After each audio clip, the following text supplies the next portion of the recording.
1989 is Taylor Swift's most anxious album. This is a video I've been wanting to make forever, and it's absolutely going to be a series because I have a lot to say. And I absolutely loved this comment that I got the first time I said it was her most anxious album, and so I'm going to address it as part of the series. Taylor has so many songs that embody anxiety really well. I say as a girl who suffers from chronic anxiety. And while I think that some of those songs that best embody anxiety actually are not on 1989, I think that 1989 as a whole is the most anxious album that Taylor has ever written. The core album has 13 songs and the deluxe album has 16 songs. And every single song on this album, with the exception of maybe one, is anxious, has anxious undertones to it, which makes so much sense when you think about the place that 1989 came from. As Taylor's first pop album, she was writing this from a place where she was already a supernova star in so many ways, but had no idea if this was going to be successful. This album had the potential to end her entire career. And because she was experimenting in this way with someone who already had so much name recognition, so much fame, if she did fail, it was going to be everywhere. So of course this album embodies anxiety.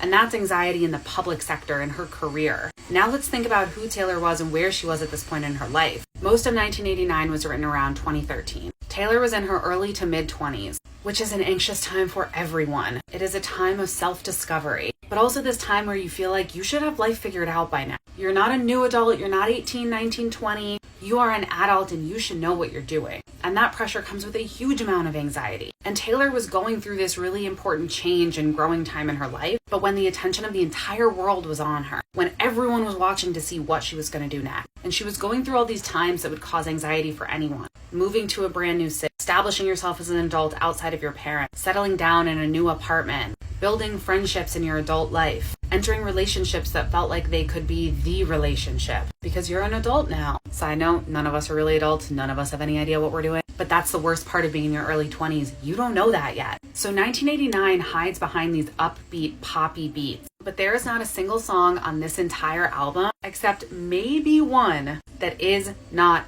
anxious. And I'm going to go through song by song and tell you what I mean, show you what I mean, analyze each song and how it encompasses different types of anxiety that we feel in different parts of our lives. And I'm going to prove to you that while there are songs in her discography that as individual songs are more anxious, and I'll go through those too. The Archer, This Is Me Trying, Mirrorball. 1989 as a whole is the most anxious album that Taylor has ever written. Let me know which song you want me to analyze first in the comments.